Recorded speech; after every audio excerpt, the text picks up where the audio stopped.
അപ്പൊ ഗായ്സ് അന്ന് ഞാൻ പറഞ്ഞ പോലെ തന്നെ ഞാൻ അച്ഛനെ കൊണ്ടുവന്നിട്ടുണ്ട്. അച്ഛന്റെ കുറച്ച് റിയൽ ആയിട്ടുള്ള ഗോസ്റ്റ് എക്സ്പീരിയൻസ് ഉണ്ടല്ലോ. അച്ഛൻ ഡൽഹിയിൽ ഉണ്ടായിരുന്ന സമയത്തുള്ള ഒരു എക്സ്പീരിയൻസ് ആണ് ഇന്ന് അച്ഛൻ ഷെയർ ചെയ്യാൻ പോകുന്നത്. അച്ഛനപ്പൊ അത് പറയുമ്പോ എന്തെങ്കിലും പേടിയോ അങ്ങനത്തെ കാര്യങ്ങൾ എന്തെങ്കിലും ഉണ്ടോ? പേടിയൊന്നുമില്ല. അയൺമാനാ? അനുഭവ കഥയാ. അപ്പൊ എന്തായാലും നമ്മൾ വെറുതെ മുഷിപ്പിക്കുന്നില്ല. അച്ഛന്റെ എക്സ്പീരിയൻസ് എന്താന്ന് വെച്ചാൽ ഷെയർ ചെയ്തോ. ഞാൻ ചാണക്യപുരി എക്സ്ചേഞ്ചിൽ ജോലി ചെയ്യുന്ന കാലം ന്യൂഡൽഹിയിലാണ്. താമസിക്കുന്നത് അരവിന്ദോ കോളേജിന്റെ പിൻവശത്തുള്ള MMTC STC ഫ്ലാറ്റിലാണ്. ഫ്ലാറ്റിൽ NCERT ഒരു ഫ്ലാറ്റ് ഉണ്ട്, അതിലാണ്.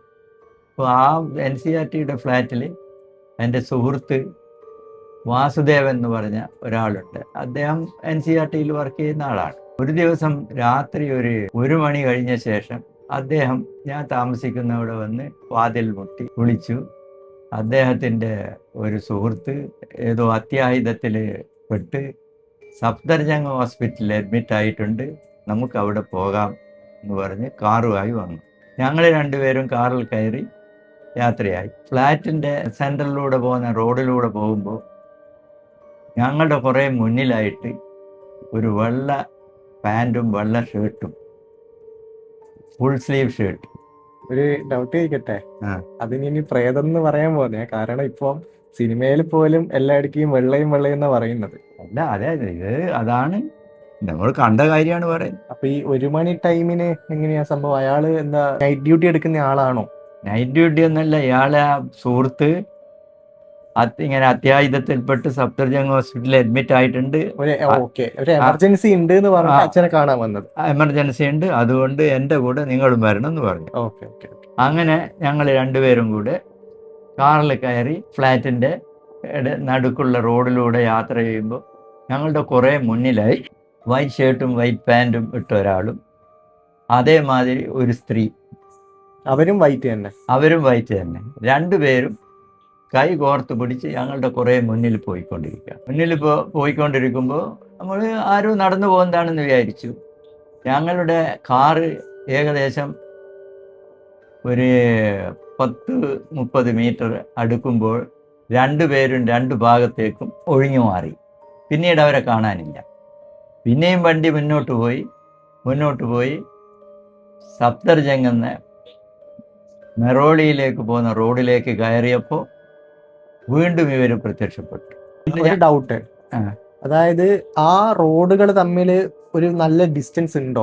അത്രയധികം ദൂരമൊന്നും ട്രാവൽ ചെയ്തിട്ടില്ല. ഞങ്ങളുടെ കാറിൻ്റെ ലൈറ്റ് അവരിലേക്ക് ശരിക്കും അടിക്കുമ്പോൾ ഇവർ രണ്ടുപേരും രണ്ട് സൈഡിലേക്ക് മാറി. പിന്നീട് അവരെ കാണാനില്ല. ചിലപ്പോൾ റോഡിലൂടെ നടക്കുന്നോണ്ട് ട്രാഫിക് അതെന്താണെന്നറിയില്ല. വീണ്ടും ഞങ്ങൾ മുന്നോട്ട് പോകുമ്പോൾ ഇവർ രണ്ടുപേരും കൈകോർത്ത് നടക്കുന്നു. അത് ഞങ്ങളുടെ കാറിൻ്റെ ലൈറ്റ് അടിക്കുമ്പോൾ, ലൈറ്റ് അടുത്തോട്ട് വരുമ്പോൾ ഇവർ മാറിപ്പോകുന്നു. ഇത് ഇങ്ങനെ തുടർന്നു കൊണ്ടേയിരുന്നു. ആദ്യം ഞങ്ങൾ വിചാരിച്ചു ഏതോ യാത്രക്കാരാണ്. നിങ്ങളിപ്പോ കണ്ടിന്യൂസ് പോയിക്കൊണ്ടിരിക്കുന്നല്ലേ? അപ്പൊ പോകുന്ന വഴിക്കല്ലേ ഇവരെ മാത്രം എന്തിങ്ങനെ കാണുന്നത്? രാത്രിയിലാണ്, വേറെ ആരും വഴിയിലില്ല. അപ്പൊ നിങ്ങൾക്ക് ഒരു ഫിയർ ഉണ്ടാവില്ലേ ഉള്ളില്? കാരണം സെയിം ആൾക്കാർ തന്നെ വീണ്ടും വീണ്ടും മുന്നോട്ട്. അതെ, ഇത് എന്താണെന്നുള്ള അത് കണ്ട് എൻ്റെ സുഹൃത്ത് ചോദിച്ചു, ഇതെന്താണ് സംഗതി, എന്താണ് ഇത്? പിന്നെ ഇവർ പെട്ടെന്നും അങ്ങനെ മാഞ്ഞു പോകുന്നു, പിന്നെ വീണ്ടും അടുക്കുന്നു. ഇതെന്താ, വല്ല പ്രേതോ മറ്റോ ആണോ എന്തോ? അങ്ങനെ ഞങ്ങൾ ഹോസ്പിറ്റലിലെത്തി. അവിടെ എത്തി ഇതെല്ലാം കണ്ട് തിരിച്ചു വന്നു. ഇങ്ങനെയൊരു അനുഭവം എനിക്കുണ്ടായി. അടുത്തൊരു അനുഭവം, ഞാൻ ടെലിഫോൺ എക്സ്ചേഞ്ചിൽ 3 ഡ്യൂട്ടിയാണ്. ഒന്ന് മോർണിംഗ് ഡ്യൂട്ടി, ഒന്ന് ഈവനിങ് ഡ്യൂട്ടി, ഒന്ന് നൈറ്റ് ഡ്യൂട്ടി. ഈവനിങ് ഡ്യൂട്ടി തുടങ്ങുന്നത് 3 മണി മുതൽ 11 മണി വരെ. ഒരു ദിവസം തന്നെ 3 ഡ്യൂട്ടിയാണ്? 3 ഡ്യൂട്ടി അല്ല, 3 ഷിഫ്റ്റാണുള്ളത്. ഞാൻ സെക്കൻഡ് ഷിഫ്റ്റിലാണ്. ഒരാഴ്ച ഒരു ഷിഫ്റ്റ് ആയിരിക്കും. ഞാൻ സെക്കൻഡ് ഷിഫ്റ്റിൽ 3 മണി മുതൽ 11 മണി വരെയുള്ള ഇതിലാണ് ആണ് ചെയ്തത്. 11 മണി കഴിഞ്ഞാൽ എക്സ്ചേഞ്ചിൽ നിന്ന് ഇറങ്ങി കുറച്ച് ദൂരം നടന്നു കഴിഞ്ഞാൽ, ഡൽഹിയിൽ എങ്ങനെയാണെന്ന് വെച്ചാൽ നമുക്ക് എപ്പോഴും ബസ് കിട്ടും. നൈറ്റ് സർവീസ് ഉണ്ട്, പിന്നെ അല്ലാതെ ബസ് ഉണ്ട്. അപ്പോൾ ഞാൻ ബസ്സിൽ കയറി. പിന്നെ എൻ്റെ ബക്കറ്റ് ലിസ്റ്റിലുള്ള ഒരു സ്പോട്ടാണ് ഡൽഹി പോയിട്ട് കുറച്ച് സ്ട്രീറ്റ് ഫുഡെല്ലാം കഴിക്കണം എന്ന് എൻ്റെ ഭയങ്കര ഒരു ആഗ്രഹമുണ്ട്. നടന്നിട്ടില്ല ഇതുവരെ, എന്തെങ്കിലും ഒരിക്കൽ നടക്കുന്നു പ്രതീക്ഷിക്കുന്നു. അപ്പോൾ മാളവ്യ നഗറിലേക്ക് പോകുന്ന ബസ്സിലാണ് ഞാൻ കയറിയത്. മാളവ്യ നഗറിലേക്കുള്ള ബസ്സാണ് ആ സമയത്ത് ഉണ്ടാവുക. Last bus. ലാസ്റ്റ് ബസ് അല്ല, അതിന്റെ ശേഷം നൈറ്റ് സർവീസ് കുറെ അച്ഛന്റെ റൂമിലേക്ക് പോകേണ്ട ബസ്. എൻ്റെ ഞാൻ താമസിക്കുന്ന ഭാഗത്തേക്ക് പോകേണ്ട ബസ്. ഒരു വലിയ ഗ്രൗണ്ട് ക്രോസ് ചെയ്യാൻ. നമ്മളെ വലിയ സ്റ്റേഡിയം ആണോ? അല്ല, സ്റ്റേഡിയം മാതിരിയല്ല, ഒരു പരന്ന കുറച്ച് വിസ്താരമായ സ്ഥലം. അങ്ങനെ കളിക്കുന്ന സ്ഥലം എന്നും പറഞ്ഞുകൂടാ, അങ്ങനെ കുറച്ച് ജോഗിങ്ങും അതല്ല. അവിടെ എന്താണെന്ന് വെച്ചാൽ ആഴ്ചയിൽ അതിലൊരു മാർക്കറ്റ് നടക്കും. മാർക്കറ്റ് നടക്കുക സൺഡേ മാർക്കറ്റ് പോലെ. സൺഡേ മാർക്കറ്റ്, പിന്നെ അല്ലെങ്കിൽ ബുധനാഴ്ചത്തെ മാർക്കറ്റ്, അങ്ങനെ ആഴ്ചയിൽ 2 ദിവസം. അത് ഉപ്പ് തൊട്ട് കർപ്പൂരം വരെ അവിടെ കിട്ടും. തുണികള്, പിന്നെ അനാദി സാധനങ്ങൾ, എന്ത് വേണ്ട എല്ലാ സാധനങ്ങളും. അതൊരു 4 മണിക്ക് തുടങ്ങിയാൽ രാത്രി ഒരു 10-11 മണി വരെ ഉണ്ടാവും. അപ്പോൾ ആ ഏരിയയിലുള്ളവരെല്ലാം അവിടെ നിന്ന് സാധനങ്ങൾ വാങ്ങും. മുളക്, മറ്റേ മഞ്ഞൾ, മറ്റേ അങ്ങനെയുള്ള എല്ലാ സാധനങ്ങളും കിട്ടും. തുണികൾ കിട്ടും. അങ്ങനെയുള്ള സമയമാണെങ്കിൽ നമുക്ക് വരാൻ നല്ല സുഖമായിരിക്കും. ഇല്ലെങ്കിൽ ഇവിടെ കൂരിരുട്ടായിരിക്കും. സ്ട്രീറ്റ് ലൈറ്റ്സ് ഒന്നുമില്ല. സ്ട്രീറ്റ് ലൈറ്റ് ഒന്നുമില്ല. ഒരു ഗ്രൗണ്ടാണ്. ആ ഗ്രൗണ്ട് ക്രോസ് ഞാൻ ആ റോഡിൽ ഇറങ്ങിയിട്ട് ഈ ഗ്രൗണ്ട് ക്രോസ് ചെയ്തിട്ട് അരബിന്ദോ കോളേജ് എന്ന് പറഞ്ഞിട്ട് കോളേജ് ഉണ്ട്. ആ അരബിന്ദോ കോളേജിന്റെ പിന്നിലാണ് ഈ കോളനി, ഈ ഫ്ലാറ്റുകളുള്ളത്. അപ്പോൾ എനിക്ക് ക്രോസ് ചെയ്തിട്ട് ഈ അരബിന്ദോ കോളേജിന്റെ മുന്നിൽ ഉള്ള റോഡിലെത്തണം. അപ്പോൾ ഞാൻ ഇങ്ങനെ നടന്നു വരുമ്പോൾ പിന്നെ ഒറ്റക്ക് വരുന്ന, അന്ന് മൊബൈലൊന്നും പ്രചാരത്തിലില്ല. ഉണ്ടെങ്കിൽ തന്നെ കീപാഡ്. അല്ല ഇല്ല, ഒരു മൊബൈലും ഇല്ല അന്ന്. ഇറങ്ങിയിട്ടില്ല മൊബൈലൊന്നും അന്ന്. ടെലിഫോൺസ് മാത്രമേ ഉള്ളൂ. അത് മാത്രമേ ഉള്ളൂ. അപ്പൊ എന്റെ കയ്യിലാണെങ്കിൽ ടോർച്ച്. ഏത് പ്രായമുള്ളപ്പോഴാ? ഞാൻ പ്രായം എന്ന് പറഞ്ഞാല് 80കളില്. 80 വയസ്സുള്ളപ്പോ അല്ല, 1980. ആ, അച്ഛൻ ലേറ്റ് മാരേജ് ആണ്. അതായത് 10-45 വർഷം. എല്ലാരും എന്നോട് ചോദിക്കുന്നുണ്ട്, അല്ല നിന്റെ അച്ഛൻ മാത്രം നരച്ച് പൂത്ത് പോലെ നിൽക്കുന്നത്. അച്ഛൻ കുറച്ച് ലേറ്റ് മാരേജ് ആണ്. പിന്നെ ഉണ്ടാവുന്ന മക്കളും കുറച്ച് ലേറ്റ് ആയിട്ടാണല്ലോ ഉണ്ടാവുക. വാട്ടെവർ, അച്ഛൻ കണ്ടിന്യൂ ചെയ്തോ. അപ്പൊ ഞാൻ ഇതിലെ നടന്നു വരുമ്പോ ഒരു ചെലങ്കയുടെ ശബ്ദം. ഞാൻ ചെലങ്കയുടെ ശബ്ദം കേട്ടപ്പോ എനിക്ക് ഉള്ളിൽ ഭയം തോന്നി. ഞാൻ കുറച്ച് ഡൽഹിയിലും നാഗവല്ലിയൊന്നായിരിക്കും. അല്ല, ഞാൻ കുറച്ച് വേഗത കൂട്ടി, നടത്തത്തിന് വേഗത കൂട്ടിയപ്പോൾ ചെലങ്കയുടെ ശബ്ദം കുറെ കൂടിയതുമാതിരി തോന്നി. എന്റെ നടപ്പ് കുറച്ച് സ്ലോ ആക്കിയപ്പോൾ ചെലങ്കയുടെ ശബ്ദവും സ്ലോ. അങ്ങനെ കുറച്ചു ദൂരം നടന്നു. പിന്നെ ഞാൻ പേടിച്ച് ഓടാൻ തുടങ്ങി. ഞാൻ ഓടുന്ന സമയത്ത് എന്താണെന്ന് വെച്ചാൽ ചെലങ്ക കലകലകലകലകലെന്ന് ഇങ്ങനെ കുടുങ്ങിക്കൊണ്ടിരിക്കുന്നു. എൻ്റെ പിന്നാലെ ആരോ വരുന്നുണ്ടോ, മുന്നിലുണ്ടോ, സൈഡിലുണ്ടോ ഒക്കെ നോക്കി ഞാനാകെ വേർത്ത് കുളിച്ച് ബേജാറായി. എൻ്റെ ഓട്ടത്തിൽ ഞാൻ ഒരു കല്ലിൽ തട്ടി താഴെ വീണു. ആ വീഴുന്ന വീഴ്ചയിൽ ചെലങ്കയുടെ ശബ്ദം അവിടെ നിന്നു. പിന്നെ ഞാൻ എഴുന്നേറ്റ് മെല്ലെ നടക്കുമ്പോൾ വീണ്ടും ഒരു കുളും. അപ്പോൾ ഞാൻ കീശയുടെ ഭാഗത്തുനിന്ന് എന്തോ ഒരു ഇതുപോലെ തോന്നി. ഞാൻ കീശയിൽ കൊടുക്കുമ്പോൾ എൻ്റെ കീശയിൽ താക്കോൽ കൂട്ടും കുറെ ചില്ലറയുണ്ടായിരുന്നു. അതിന്റെ കിൽക്കായിരുന്നു ഈ ഉണ്ടായത്. ചിലത് നമ്മൾ അങ്ങനെ തെറ്റിദ്ധരിക്കുന്നുണ്ട്. ഈ രാത്രികളിൽ ചില സമയത്തില്ലേ ഒരു ചെലങ്കയുടെ ശബ്ദം? അതല്ല, ഈ ജീവിയാണ്. രാത്രി എന്ന് പറഞ്ഞു കഴിഞ്ഞാൽ ഇത് ഒറ്റക്ക് നടന്നു വരുന്നല്ലേ. അപ്പോൾ ഉള്ളിലൊരു ചെറിയ പേടിയുണ്ടാവും. വല്ല പിടിച്ചു പറിക്കാരോ ആരെങ്കിലും ഉണ്ടാവും. ഇപ്പം ചെലങ്കയും കിട്ടിയിട്ടാണല്ലോ. അല്ല, പിടിച്ചു പറിക്കാരോ ആരെങ്കിലും ഉണ്ടാവും എന്നുള്ളത് നമ്മുടെ ഉള്ളിലൊരു ഒളിച്ചിരിക്കുന്നുണ്ടെങ്കിൽ നമ്മുടെ ഉള്ളിലൊരു ഭയം ഉണ്ടാവും. ചെലങ്ക കേട്ടപ്പോ അച്ഛൻ എന്താ പ്രേതാന്ന് വിചാരിച്ച? ചെലങ്ക ഞാൻ വിചാരിച്ചു എന്റെ പിന്നിൽ ആരോ ചില ഇതിട്ടിട്ട് വരുന്നുണ്ട്, എന്റെ പിന്നിലോ മുന്നിലോ. അദൃശ്യമായ ഗ്രൗണ്ടിലാവുമ്പോ കുറച്ച് എക്കോവും കൂടി ഉണ്ടാവില്ല. അല്ല, ഗ്രൗണ്ടിലാവുമ്പോ എക്കോ എന്നല്ല, ഒരാളും ഇല്ല. ഇത് 11-11:30 ദിവസങ്ങളെല്ലാം സൺഡേ മാർക്കറ്റ് നടക്കുകയും ചെയ്യും അല്ലേ? ആടെ മാർക്കറ്റ് നടക്കും. അത് ഉച്ച മുതൽ കൃത്യസമയത്ത് മാത്രം അച്ഛൻ ഇങ്ങനെ ഉണ്ടായി. അങ്ങനെ ഒരു അനുഭവം ഉണ്ടായി. പിന്നെ ഞാൻ ഡൽഹിയിൽ നിന്നെല്ലാം വിട്ട് നാട്ടിൽ വന്ന് വെച്ചാല് വീട്ടില് അന്ന് അച്ഛൻ, അമ്മമ്മ, അമ്മ ഇവരൊക്കെ ആയിരുന്നു. അതായത് നമ്മളെ പോലത്തെ വീടല്ല, തറവാട് വീടായിരിക്കും. ഒരു പഴയ വീടാണ്. ഞാൻ കണ്ടിട്ടുണ്ടോ വീട്? നീ ചെറുപ്പത്തിൽ ആ വീട്ടില് ഉണ്ടായി വന്നിരുന്നു, പക്ഷെ നീ താമസിച്ചിട്ടുണ്ട്. ഞാൻ വളർന്നപ്പോ അവിടെ ഇല്ല. എനിക്ക് പിന്നെ ഓർമ്മയില്ല ആ വീട്ടിന്. ഏട്ടന് ചെറിയ ഓർമ്മയുണ്ട്. ഏട്ടൻ അവിടുന്ന് പിന്നെ മേലെ ഒരു ഈ സൈഡ് സംഭവമുള്ള ഒരു ലെഫ്റ്റ് സൈഡ് ഓല സൈഡ് അങ്ങോട്ട് ഇവരേല് ഒരു സൈഡ് ഓടും ഒരു സൈഡ് ഓലയുള്ളു. ഞാൻ ഏതോ ഒരു പിക്ചറിൽ കണ്ടിന് അമ്മയും ഏട്ടനും നിൽക്കുന്ന ചെറുപ്പത്തിലെ. എന്താണെന്ന് വെച്ചാല് പിന്നെ അച്ഛൻ മരിച്ചു, പിന്നെ അമ്മമ്മ മരിച്ചു, പിന്നെ അമ്മയും ഞാനും മാത്രമേ ഉള്ളൂ. ഞാനൊന്നും വിവാഹമൊന്നും ചെയ്തിട്ടില്ല. അപ്പോൾ അമ്മ എന്ന് പറഞ്ഞാൽ അമ്മക്ക് ചെറിയൊരു അസുഖങ്ങളുണ്ട്, മറവി രോഗം ഇങ്ങനെയൊക്കെ ആയിരുന്നു. ചെറിയ ചെറിയ മാനസിക ആ പ്രശ്നങ്ങൾ. അതായിരുന്നു. അപ്പോൾ രാത്രി ഞാൻ കിടന്നുറങ്ങുമ്പോൾ വീട്ടിൻ്റെ പിൻഭാഗത്തുള്ള ജാലകത്തിൻ്റെ അടുത്തുനിന്ന്, ഞാൻ ഉറക്കത്തിലാണിത്, ഉറക്കത്തിലാണോ അല്ല ഉണർന്നിട്ടാണോ എന്ന് ഞാൻ അറിയില്ല, ഒരു അബോധാവസ്ഥ. എന്നെ വിളിക്കുന്നു. എൻ്റെ പേര് നല്ല ഒച്ചത്തിൽ വിളിക്കുന്നു. വിളിക്കുന്ന ശബ്ദം ആരുതാണെങ്കിൽ എൻ്റെ ചേട്ടത്തി അമ്മയുടെ ശബ്ദമാണ്. ചേട്ടത്തിയമ്മ മീൻസ് ചേട്ടൻ്റെ ഭാര്യ. എന്റെ മൂത്തമ്മ. എൻ്റെ മൂത്തമ്മ. ശബ്ദമാണ് കേൾക്കുന്നത്. എന്നെ ഇങ്ങനെ പല പ്രാവശ്യം ഇങ്ങനെ വിളിച്ചു. ഞാൻ ഞെട്ടി എഴുന്നേറ്റപ്പോൾ എനിക്ക് വിളിക്കുന്നതായി തോന്നി. അന്ന് ഞങ്ങളുടെ വീട്ടിൽ വൈദ്യുതിയില്ല, മണ്ണെണ്ണ വിളക്കാണ്. പിന്നെ ടോർച്ചുണ്ട്. ഞാൻ വാതിൽ തുറന്ന് ധൈര്യമെല്ലാം സംഭരിച്ച് ഒരു ടോർച്ചുമായി അമ്മേനെയും കൂട്ടിക്കൂടെ? ഇല്ല, അമ്മ കിടന്നുറങ്ങുകയാണ്. ഇറങ്ങി വീട്ടിൻ്റെ ചുറ്റുപാടും ടോർച്ചെല്ലാം അടിച്ചു നോക്കി. ഇതായി, ഒന്നുമില്ല, ആരുമില്ല. ഞാൻ തിരിച്ചു വന്നു. അപ്പൊ ശബ്ദം എന്താണെന്ന് ഇന്നും അജ്ഞാതാണ്. ഇത് നടന്ന ഇതേ ഒരു സംഭവമാണ് ഞാൻ കഴിഞ്ഞ തവണ നിങ്ങളുടെ ഗോസ്റ്റ് സ്റ്റോറീസിൽ ഞാൻ പറഞ്ഞിട്ടില്ലേ. ആ സംഭവത്തില് എന്റെ പേര് ദേവുടെ അമ്മ വിളിക്കുന്നതായിട്ട് എനിക്ക് തോന്നിയെന്ന് ഞാൻ പറഞ്ഞിട്ടുണ്ടായിരുന്നു ബാത്റൂമിൽ ഇരിക്കുന്ന സമയത്ത്. ഇപ്പൊ ഏകദേശം അതിനെ ഒന്ന് കോറിലേറ്റ് ചെയ്യാൻ പറ്റിയില്ലേ? അല്ല, ഇത് ഞാൻ കെട്ടി ഉണ്ടാക്കി പറയുന്ന കഥയൊന്നുമല്ല. ഇത് യഥാർത്ഥത്തില് ഞാൻ കേട്ടതാണ്, എൻ്റെ ഒരു അനുഭവമാണ്. ഞങ്ങളുടെ വീട് എനിക്ക് ഓർമ്മയുണ്ടാവില്ല. ഒരു പിൻഭാഗം വളരെ ഉയർന്നിട്ട് അവിടെ ഒരു വീടുണ്ട്. നമ്മുടെ ഒരു കസിൻ സിസ്റ്റർ വീടാണ്. അതൊരു വലിയ സ്ഥലമാണ്. അതിൻ്റെ താഴ്വരയിലാണ് നമ്മുടെ വീട്. അപ്പോൾ അവിടെ ഉണ്ടായെന്ന് വെച്ചാൽ, ഒരു പ്രാവശ്യം ഞങ്ങളെ ഒരു അമ്മയുടെ ചേച്ചിയുടെ മകനെ കാണാതായി. അയാളെ കാണുന്നില്ല. എത്ര വയസ്സുണ്ട് അയാൾക്ക്? വലുതാണോ വലുതാണോ? അയാൾക്ക് ചെറിയ 2 കുട്ടികളുണ്ട്. വലിയൊരാള്. വലിയ ആള്.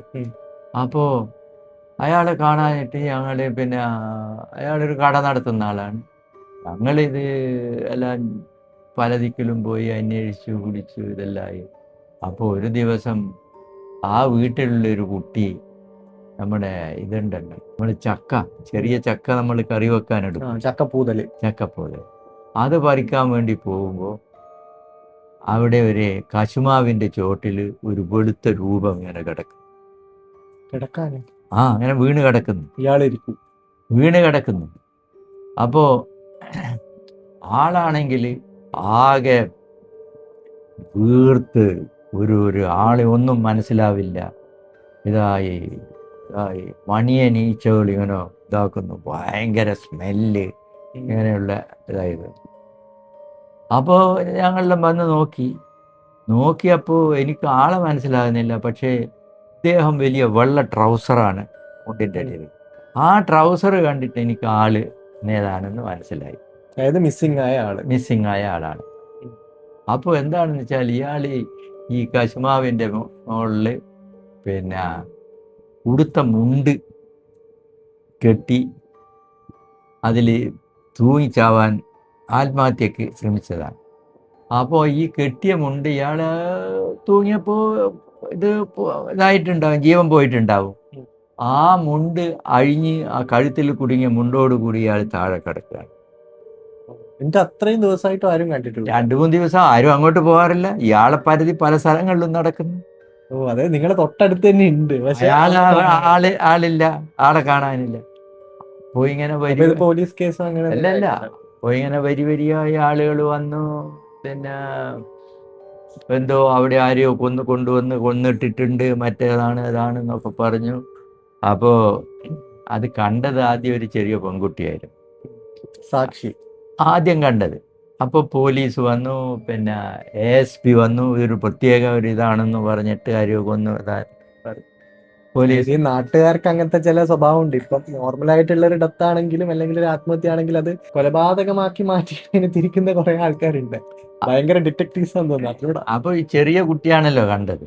പോലീസ് ഇത് ആരാണ് ആദ്യം കണ്ടത് എന്ന് ചോദിച്ചു. നമുക്കൊരു സിനിമയിൽ നിങ്ങൾ കേട്ടിട്ടുണ്ടാവും, ആരാണ് ആദ്യം കണ്ടത്, ഞാനാണ് കണ്ടത്. അതെ, അതേമാതിരി മാമുക്കോയ പറയും. മാമക്കോയ പറയുന്ന പോലെ. അപ്പോൾ ഞാനല്ല കണ്ടത്, മറ്റേയാളാണ് കണ്ടത്. അപ്പോൾ ഈ കുട്ടീനെ പോലീസിന്റെ മുന്നിൽ പറഞ്ഞേക്കാം, കുട്ടി ആകെ പേടിച്ച് പറക്കില്ലേ. അതുകൊണ്ട് അവിടെ കുറച്ചൊരു മുതിർന്ന ആള് പറഞ്ഞു, ഞാനാണ് കണ്ടത് പറഞ്ഞു. അച്ഛനാണ്? അല്ലല്ല, ഞാനല്ല, വേറൊരാള്. അച്ഛനായിട്ടുള്ള ധൈര്യമില്ല. അല്ല, അയാളാണ്. അയാൾ അയാൾ ഏറ്റു. ആ വീട്ടിലുള്ള ആളാണ്. പിന്നെ അന്നേരം അയാൾ ഉണ്ടായിരുന്നില്ല. അപ്പോൾ അയാളെ ജീപ്പിൽ കയറ്റി പോലീസിന്റെ ജീപ്പ് കയറി അയാളങ്ങ് പോയി. അപ്പോൾ നാട്ടുകാരൊക്കെ പറഞ്ഞ് പരത്തി. ഇവിടെ പിന്നെ ഭയങ്കര പ്രശ്നമുണ്ടായിരുന്നു. അത് പിന്നെ ഇതിൻ്റെ തറവാടിൻ്റെ ഭൂമിയുടെ പ്രശ്നമുണ്ടായിരുന്നു. അതിൽ വാക്കേറ്റം ഉണ്ടായി. രാത്രിയിലെപ്പോ തല്ലും ഇതൊക്കെ നടന്നു. എന്നിട്ട് ഇയാള് ഇയാള് ആ പിടിവലിയിൽ ഇയാള് ചത്തുപോയപ്പോ ഇയാളെ കൊണ്ടുപോയി അവിടെ കൊണ്ടുപോയി ഒരു ദൃശ്യം മോഡൽ കൊലപാതകമാക്കി മാറ്റി. അപ്പോൾ എന്താന്ന് വെച്ചാ ഇയാളെ പിന്നീട് പിന്നെ ഇയാളെ ഒരു സുഹൃത്തായ ഒരു SI ഉണ്ടായിരുന്നു. അദ്ദേഹം ആദ്യം തലശ്ശേരി SI ആയിരുന്നു. അയാൾ അവിടുന്ന് മാറിപ്പോയതാണ്. അപ്പോൾ അയാൾ ലീവിലായിരുന്നു. അയാൾ വന്ന് വേണ്ട സഹായങ്ങളൊക്കെ ചെയ്തു വന്നു. അപ്പോൾ പോസ്റ്റ്മോർട്ടം അവിടെ വെച്ച് തന്നെ ചെയ്യാന്നുള്ള ഒരിതായിരുന്നു. അപ്പോൾ പോലീസ് സർജന് വരാൻ സാധിക്കാത്തതുകൊണ്ട് തലശ്ശേരി ഹോസ്പിറ്റലിൽ കൊണ്ടുവന്നു. പോസ്റ്റ്മോർട്ടത്തിലൊന്നും പ്രശ്നമില്ല, ഇയാൾ തൂങ്ങിച്ചെത്താൻ, ഇയാൾ ആത്മഹത്യ ചെയ്താണ്, വേറെ പ്രശ്നങ്ങളുമില്ല, ആർക്കും പ്രശ്നമില്ല, അയാളുടെ കുടുംബത്തിന് മാത്രം പ്രശ്നം. ഇങ്ങനെ ആവുമ്പോൾ എന്താണെന്ന് വെച്ചാൽ, ഞാൻ ഈ വീട്ടിൽ ഈ വലിയൊരു ഇതിൽ താമസിക്കുന്നത്, മേലെ വീട്ടിലുള്ളവരൊന്നും ഇങ്ങോട്ടേക്ക് വരും. അല്ല, മേലെ വീട്ടിലുള്ളവർ അവിടെ ഉണ്ടായിരുന്നു. അവർ വെക്കേഷനിൽ വന്ന ആഴ്ച അവർ ഒരു 2 ആഴ്ച കഴിഞ്ഞപ്പോൾ അവർ വീടും പൂട്ടിപ്പോയി. അപ്പോൾ ഞാൻ മാത്രമാണ് ആ വലിയ പറമ്പിൻ്റെ ഒരു കോണിൽ. അപ്പോൾ ഞാൻ എന്താണെന്ന് വെച്ചാൽ വൈകുന്നേരം വീട്ടിൽ തന്നെ ഇരുന്ന് മുഷിഞ്ഞ് കഴിഞ്ഞാൽ എന്തെങ്കിലും സാധനമൊക്കെ വാങ്ങിക്കൊണ്ട് വന്ന് വൈകുന്നേരം പോയി കടയിലൊക്കെ ഇരുന്ന് ഒരു 8 മണി 8:30 ആകുമ്പോൾ മെല്ലെ തിരിച്ചു വരുന്നത് എങ്ങനെ, ഞങ്ങൾക്ക് ടോർച്ചൊന്നുമല്ല, ഒരു മെഴുകുതിരിയിൽ ഒരു കടലാസ് ചുറ്റി അതിന് തീ കൊടുത്തിട്ട് ഈ വിരലിൻ്റെ ഇടയിൽ വെച്ച് ഇങ്ങനെ വെച്ച് കഴിഞ്ഞാൽ ഒരു ലൈറ്റ് മുന്നിൽ നല്ല പ്രകാശമുണ്ട്. അങ്ങനെ വരുമ്പോൾ നമ്മുടെ അതിൻ്റെ അടുത്ത വീട്ടിലൊരു മുസ്ലിം ഒരാളുണ്ടായിരുന്നു. അയാളിങ്ങനെ ഒരു കടയുടെ അടുത്ത് നിൽക്കുന്നു. ഞാൻ ചോദിച്ചു എന്താന്ന്. അന്നേരം പറഞ്ഞു, എനിക്ക് അവിടെ ഇങ്ങനെ പോവാൻ ഒറ്റക്ക് ഒരാളും കൂടെ ഉണ്ടെങ്കിൽ പേടിയായത് കൊണ്ടാണ്. അപ്പോൾ നിങ്ങളെ കൊണ്ട് നന്നായി നമ്മളെ കൂടെ വന്നു. അപ്പോൾ പിന്നെ വേറൊരു ദിവസം ഞാൻ ഇതേമാതിരി വരുമ്പോൾ കുറച്ച് പേരിങ്ങോട്ട് തിരിഞ്ഞ് ഓടി വരുന്നു. ഞാൻ വരുന്നതിൻ്റെ എതിർ ദിശയിൽ ഓടി വരും. അപ്പോൾ ഞാൻ ചോദിച്ചു എന്താണ് സംഭവം എന്ന് പറഞ്ഞപ്പോൾ പറഞ്ഞു, പിന്നെ ആ തൂങ്ങി മരിച്ച വീടില്ലേ, അതിൻ്റെ സൈഡിലെ പോകുന്ന ചെറിയൊരു റോഡാണ്. ആ റോഡിൻ്റെ കുറുകെ ഒരു വെള്ള വസ്ത്രം ധരിച്ച ഒരാൾ കിടന്ന മാതിരിയുണ്ട്. അത് ഇവരൊക്കെ വിചാരിച്ചു എന്താണെന്ന് വെച്ചാൽ ഇത് ഈ മരിച്ച ആളെന്തോ പ്രേതമോ എന്തോ ആണെന്ന് വിചാരിച്ച് അത് കണ്ടിട്ട് ഇവർ പേടിച്ച് തിരിഞ്ഞോടുകയാണ്. അപ്പോൾ പറഞ്ഞു, ഞങ്ങളെ കൂട്ടത്തിലുള്ള ഒരാൾ ഇത് കണ്ട ഉടനെ തന്നെ ഇയാളെ കടന്നു ചാടിയിട്ട് ഓടിപ്പോയി എന്ന് പറഞ്ഞു. അപ്പോൾ നിങ്ങളെ വീട്ടിൻ്റെ അടുത്തല്ലേ, വാ നമുക്ക് പോയി നോക്കാമെന്ന് പറഞ്ഞു. അവർ കയ്യിൽ ടോർച്ചൊക്കെ ഉണ്ട്, പക്ഷേ ടോർച്ചെല്ലാം ഓടുന്ന ഓട്ടത്തിൽ വീണ് പോയിരുന്നു ഇവരോട്. അപ്പോൾ തിരിച്ചു വന്ന് ടോർച്ചെല്ലാം എടുത്ത് വന്ന് അടിച്ചു നോക്കുമ്പോൾ എന്താണെന്ന് വെച്ചാൽ ഒരു നേവിയിൽ നിന്ന് റിട്ടയർ ചെയ്ത ഒരു ഉദ്യോഗസ്ഥനുണ്ടായിരുന്നു. അയാളെന്ന് വെച്ചാൽ കാണാൻ നല്ല വെളുത്ത് നല്ല സുന്ദരനാണ്, നരച്ച മുടിയാണ്. അതൊക്കെ അത്ര പ്രായമായിട്ടൊന്നുമല്ല. പിന്നെ എന്താണെന്ന് വെച്ചാൽ മൂപ്പര് വൈകുന്നേരം ആകുമ്പോൾ എപ്പോഴും നല്ല മദ്യത്തിൽ ഇതാണ്. അയാൾക്ക് ആ വഴിക്ക് വരേണ്ട ആവശ്യമില്ല, അയാൾക്ക് പോകേണ്ട റോഡിലാണ്. എന്താ ഈ മദ്യത്തിന്റെ ലഹരിയിൽ ഇയാൾ വഴിമാറി അവിടെ എത്താനാവുമ്പോഴത്തേക്ക് ഇയാൾ ഓഫായിട്ട് റോഡിൽ വീണുപോയതാണ്. അത് കണ്ടിട്ട് തൂങ്ങി ചത്ത ആള് പ്രേതാണെന്നും പറഞ്ഞ് എല്ലാവരും ഓട്ടോ ചാട്ടുമായി. ഇങ്ങനെ ചില അനുഭവങ്ങൾ ഉണ്ടായി. ഇതെല്ലാം എന്ന് വെച്ചിട്ടുണ്ടെങ്കിൽ ഒരു മനുഷ്യന്റെ മൈൻഡിൽ ഉണ്ടാവുന്ന സംഭവം ആ, തന്നെയാണ്. അത്രയാണ്. നമ്മൾ അങ്ങനെ ചിന്തിക്കുന്നതുകൊണ്ട് തന്നെ നമ്മൾ കാണുന്ന കാഴ്ചകൾ കൊണ്ടാണ് നമ്മൾ ശരിക്കും ഇതിങ്ങനെ മെനഞ്ഞെടുക്കുന്നത് അല്ലെ. ശരിക്കും നല്ല സിനിമയിൽ മാത്രമേ നമ്മൾ ഇങ്ങനത്തെ അല്ല ടൈപ്പിൽ ഉണ്ടാവുന്നുള്ളൂ. അല്ല ഇതല്ല യഥാർത്ഥത്തിൽ നടന്ന സംഭവം പക്ഷെ തന്നെ. എന്നാലും മിസ്റ്ററി എന്ന് പറയുന്ന സമയത്ത് അച്ഛന് ഡൽഹിയിലുള്ള കേസസിൽ കുറച്ച് മിസ്റ്ററി തന്നെയാണ് ചില കാര്യങ്ങൾ. അതെ അതെ. ചിലപ്പം ചിലയാൾക്ക് ഇതിൽ വിശ്വാസം ഉണ്ടാവില്ല, ചിലയാൾക്ക് വിശ്വാസം ഉണ്ട്. അച്ഛന് ശരിക്കും വിശ്വാസം ഉണ്ടാ ഒരു അർത്ഥത്തിൽ പറയുകയാണെങ്കിൽ? അല്ല, വിശ്വാസമൊന്നും ഉണ്ടോന്ന് ചോദിച്ചാൽ ഈ അനുഭവത്തിൽ ഇതെന്താണെന്ന് ആദ്യത്തെ അനുഭവത്തിൽ നമുക്ക് എന്തോ പ്രേതമുണ്ട് എന്നുള്ള തോന്നിപ്പോകും. രണ്ടാമത്തത് പിന്നെ ഈ താക്കോലിന്റെ പ്രശ്നമാണ്. അത്രയേ ഉള്ളൂ ഇന്നത്തെ വീഡിയോ. നിങ്ങൾക്കും ഇതുപോലത്തുള്ള അനുഭവങ്ങളോ കാര്യങ്ങളോ ഉണ്ടെങ്കിൽ നിങ്ങൾ എന്തായാലും കമന്റിലോ അല്ലെങ്കിൽ ഏതെങ്കിലും രീതിയിൽ നിങ്ങൾ പങ്കുവെക്കാൻ ശ്രമിക്കുക.